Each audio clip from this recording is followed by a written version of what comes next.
Hi, in this video I'm going to show you how to increase virtual memory on Windows 11. Increasing virtual RAM can enhance your system's performance, especially when running resource-intensive applications or multitasking. So let's start the video. To add virtual RAM in Windows 11, right-click on the Start menu icon and then click on Settings. On the left panel, click on System. Now scroll down and click on About. Here you can see the current installed RAM is 16 GB. Now click on Advanced System Settings. Under the Advanced tab, click on the Settings in the Performance section. Here select the Advanced tab again. And under the Virtual Memory, click on Change.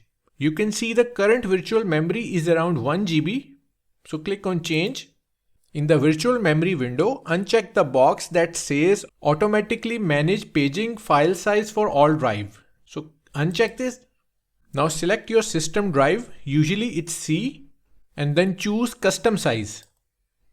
Here you can set the initial and maximum size for your virtual RAM. A good rule of thumb is to set it to 1.5 to 3 times your physical RAM size. So the initial size will be 1.5 times of 16 GB, which is 24 GB. To convert GB into MB, simply multiply it by 1024. So initial size will be, and the maximum size is 16 multiplied by 3, which is 48 GB. Now click on the Set button and then click on OK. After that, you have to restart the computer for the changes to take effect. Just make sure that you have enough space available on your drive. So that's how to increase virtual memory on Windows 11. Thanks for watching.